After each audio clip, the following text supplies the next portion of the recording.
Romanos capítulo 7. Libertos da lei.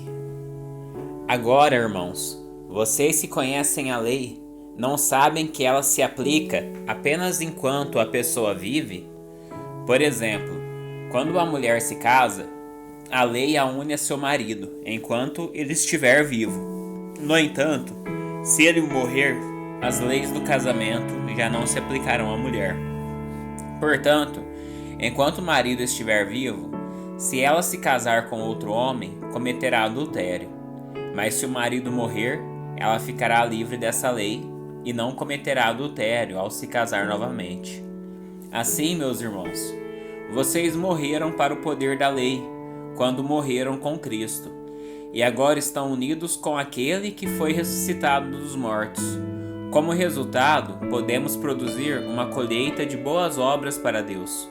Quando éramos controlados pela natureza humana, desejos pecaminosos atuavam dentro de nós, e a lei despertava esses desejos maus, que produziam uma colheita de obras pecaminosas, cujo resultado era a morte.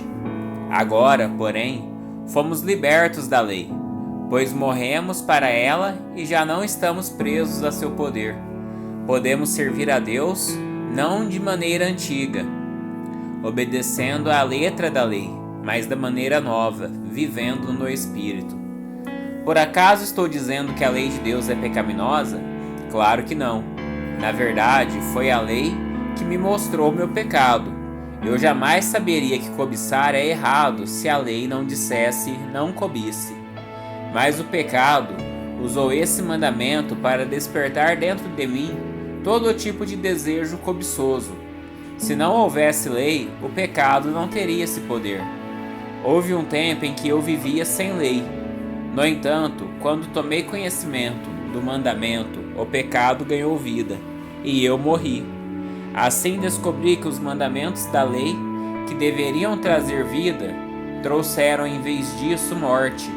O pecado se aproveitou desses mandamentos e me enganou, e fez uso deles para me matar. Isso, porém, só demonstra que a lei em si é santa, e santos, justos e bons são seus mandamentos. Mas então, a lei que é boa foi responsável por minha morte? Claro que não. O pecado usou o que era bom para me condenar à morte. Vemos com isso como o pecado é terrível, usando os bons mandamentos de Deus para seus próprios fins perversos. O problema não está na lei, pois ela é espiritual e boa. O problema está em mim, pois sou humano, escravo do pecado. Não entendo a mim mesmo, pois quero fazer o que é certo, mas não o faço. Em vez disso, faço aquilo que odeio. Mas se eu sei que o que faço é errado, isso mostra que concordo que a lei é boa. Portanto, não sou eu quem faz o que é errado, mas o pecado que habita em mim. E eu sei que em mim, isto é, em minha natureza humana, não há nada de bom. Pois quero fazer o que é certo, mas não consigo. Quero fazer o bem, mas não o faço. Não quero fazer o que é errado, mas ainda assim o faço. Então, se faço o que não quero, na verdade não sou eu quem o faz, mas o pecado que habita em mim. Assim descobri esta lei em minha vida. Quando quero fazer o que é certo, percebo que o mal está presente em mim. Amo a lei de Deus de todo o coração. Contudo, há outra lei dentro de mim que está em guerra com minha mente e me torna escravo do pecado que permanece dentro de mim. Como sou miserável! Quem me libertará deste corpo mortal dominado pelo pecado? Graças a Deus, a resposta está em Jesus Cristo, nosso Senhor. Na mente, quero de fato obedecer à lei de Deus, mas por causa de minha natureza humana, sou escravo do pecado. Romanos capítulo 8. A vida no Espírito. Agora, portanto, já não há nenhuma condenação para os que estão em Cristo Jesus, pois em Cristo Jesus, a lei do Espírito que dá a vida os libertou da lei do pecado, que leva à morte. A lei não era capaz de nos salvar, por causa da fraqueza de nossa natureza humana. Por isso, Deus fez o que a lei era incapaz de fazer, ao enviar seu Filho na semelhança de nossa natureza humana pecaminosa e apresentá-lo como sacrifício por nosso pecado. Com isso, declarou o fim do domínio do pecado sobre nós, de modo que nós, que agora não seguimos mais nossa natureza humana, mas sim o Espírito, possamos cumprir as justas exigências. Aqueles que são dominados pela natureza humana pensam em coisas da natureza humana, mas os que são controlados pelo Espírito pensam em coisas que agradam o Espírito. Portanto, permitir que a natureza humana controle a mente resulta em morte, mas permitir que o Espírito controle a mente resulta em vida e paz, pois a mentalidade da natureza humana é sempre inimiga de Deus. Nunca obedeceu às leis de Deus e nunca obedecerá. Por isso, aqueles que ainda estão sob o domínio de sua natureza humana não podem agradar a Deus. Vocês, porém, não são controlados pela natureza humana, mas pelo Espírito, se de fato o Espírito de Deus habita em vocês. E se alguém não tem o Espírito de Cristo, a ele não pertence. Uma vez que Cristo habita em vocês, embora o corpo morra por causa do pecado, o Espírito lhes dá vida, porque vocês foram declarados justos diante de Deus. E se o Espírito de Deus, que ressuscitou Jesus dos mortos, habita em vocês, o Deus que ressuscitou Cristo Jesus dos mortos dará vida a seu corpo mortal, por meio desse mesmo Espírito que habita em vocês. Portanto, irmãos, vocês não têm de fazer que sua natureza humana lhes pede, porque se viverem de acordo com as exigências dela, morrerão. Se, contudo, pelo poder do Espírito, fizerem morrer as obras do corpo, viverão, porque todos que são guiados pelo Espírito de Deus são filhos de Deus. Pois vocês não recebem um espírito que os torne, de novo, escravos medrosos, mas sim o Espírito de Deus, que os adotou como seus próprios filhos. Agora nós o chamamos Abba Pai, pois o seu Espírito confirma a nosso espírito que somos filhos dele. Se somos seus filhos, então somos seus herdeiros, e portanto, co-herdeiros com Cristo. Se de fato participamos de seu sofrimento, participaremos também de sua glória. Considero que nosso sofrimento de agora não é nada comparado com a glória que ele nos revelará mais tarde, pois toda a criação aguarda, com grande expectativa, o dia em que os filhos de Deus serão revelados. Toda a criação, não por vontade própria, foi submetida por Deus a uma experiência fútil, na esperança de que, com os filhos de Deus, a criação seja gloriosamente liberta da decadência que a escraviza. Pois sabemos que até agora toda a criação geme, como em dores de parto. E nós, os que cremos, também gememos, embora tenhamos o Espírito em nós, como antecipação da glória futura, pois aguardamos ansiosos pelo dia em que desfrutaremos nossos direitos de adoção, incluindo a redenção de nosso corpo. Recebemos essa esperança quando fomos salvos. Se já temos alguma coisa, não há necessidade de esperar por ela. Mas se esperamos por algo que ainda não temos, devemos fazê-lo com paciência e confiança. E o Espírito nos ajuda em nossa fraqueza, pois não sabemos orar segundo a vontade de Deus. Mas o próprio Espírito intercede por nós, com gemidos que não podem ser expressos em palavras. E o Pai, que conhece cada coração, sabe quais são as intenções do Espírito, pois o Espírito intercede por nós, o povo santo segundo a vontade de Deus. E sabemos que Deus faz todas as coisas cooperarem para o bem daqueles que o amam e que são chamados de acordo com seu propósito. Pois Deus conheceu de antemão os seus e os predestinou para se tornarem semelhantes à imagem de seu Filho, a fim de que ele fosse o primeiro entre muitos irmãos. Depois de predestiná-los, ele os chamou, e depois de chamá-los, os declarou justos, e depois de declará-los justos, lhes deu sua glória. Que podemos dizer diante de coisas tão maravilhosas? Se Deus é por nós, quem será contra nós? Se ele não poupou nem mesmo seu próprio filho, mas o entregou por todos nós, acaso não nos dará todas as outras coisas? Quem se atreve a acusar os escolhidos de Deus? Ninguém, pois o próprio Deus nos declara justo diante dele. Quem nos condenará então? Ninguém, pois Cristo Jesus morreu e ressuscitou, e está sentado no lugar de honra, à direita de Deus, intercedendo por nós. O que nos separará do amor de Cristo?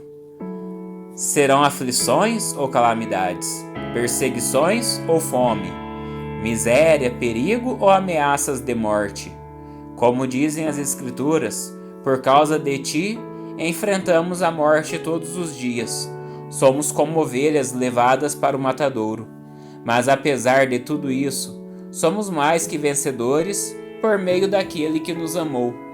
E estou convencido de que nem a morte, nem vida, nem anjos, nem demônios, nem o que existe hoje, nem o que virá do futuro, nem poderes, nem altura, nem profundidade, nada em toda a criação jamais poderá nos separar do amor de Deus, revelado em Cristo Jesus, nosso Senhor.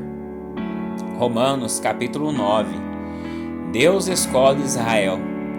Digo-lhes a verdade, tendo Cristo como testemunha, e minha consciência e o Espírito Santo a confirmam. Meu coração está cheio de amarga tristeza e angústia sem fim, por meu povo, meus irmãos judeus. Eu estaria disposto a ser amaldiçoado para sempre, separado de Cristo, se isso pudesse salvá-los.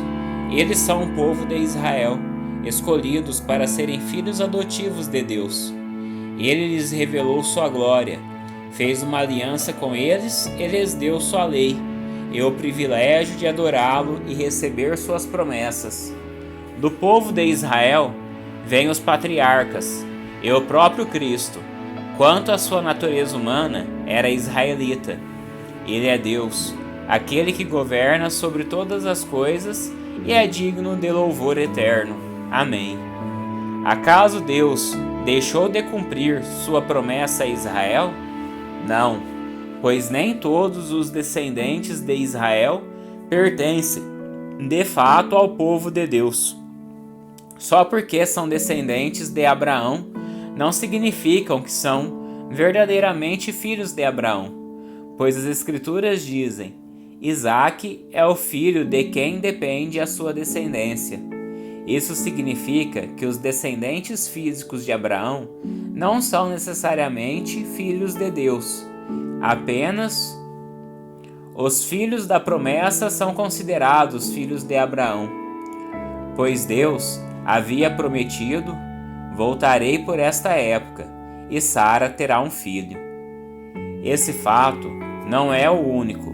Também Rebeca ficou grávida de nosso antepassado Isaque e deu à luz gêmeos. Antes de eles nascerem, porém antes mesmo de terem feito qualquer coisa boa ou má, ela recebeu uma mensagem de Deus. Essa mensagem mostra que Deus escolhe as pessoas conforme os propósitos dele e as chama sem levar em conta as obras que praticam. Foi dito a Rebeca: seu filho mais velho servirá a seu filho mais novo. Nas palavras das Escrituras, amei Jacó, mas rejeitei Esaú. Estamos dizendo então que Deus foi injusto? Claro que não, pois Deus disse a Moisés: terei misericórdia de quem eu quiser e mostrarei compaixão a quem eu quiser. Portanto, a misericórdia depende apenas de Deus e não de nosso desejo nem de nossos esforços, pois as Escrituras afirmam que Deus disse ao faraó: eu o coloquei em posição de autoridade, com o propósito de mostrar em você meu poder e propagar meu nome por toda a terra. Como podem ver, ele escolhe ter minha misericórdia de alguns e endurecer o coração de outros. Mas algum de vocês dirá: então por que Deus os culpa? Não estão apenas cumprindo a vontade dele? Ora, quem é você, mero ser humano, para discutir com Deus? Acaso o objeto criado pode dizer àquele que o criou: por que você me fez assim? O oleiro não tem o direito de usar o mesmo barro para fazer um vaso para o uso especial e outro para o uso comum? Da mesma forma, Deus tem o direito de mostrar sua ira e seu poder, suportando com muita paciência aqueles que são objeto de sua ira, preparados para a destruição. Ele age desse modo para que as riquezas de sua glória brilhem com esplendor ainda maior sobre aqueles dos quais ele tem misericórdia, aqueles que ele preparou previamente para a glória. E nós estamos entre os que ele chamou, tanto dentre os judeus como dentre os gentios. A esse respeito, Deus diz na profecia de Oséias: chamarei meu povo, aqueles que não eram meu povo, e amarei aqueles que antes eu não amava. E também, no lugar onde lhes foi dito: vocês não são meu povo, eles serão chamados filhos do Deus vivo. E a respeito de Israel, o profeta Isaías clamou: embora o povo de Israel seja numeroso como a areia do mar, apenas um remanescente será salvo, pois o Senhor executará sua sentença sobre a terra, de modo rápido e decisivo. E como Isaías tinha dito em outra passagem, se o Senhor dos exércitos não houvesse poupado alguns de nossos filhos, teríamos sido exterminados como Sodoma e destruídos como Gomorra. Que significa tudo isso? Embora os gentios não buscassem seguir as normas de Deus, foram declarados justos, e isso aconteceu pela fé. Já o povo de Israel, que se esforçou tanto para cumprir a lei, a fim de se tornar justo, nunca teve sucesso. Por que não? Porque tentaram se tornar justos por meio de suas obras, e não pela fé. Tropeçaram na grande pedra em seu caminho. E a esse respeito as Escrituras afirmam: ponha em Sião uma pedra que os faz tropeçar, uma rocha que os faz cair. Mas quem confiar nele jamais será envergonhado.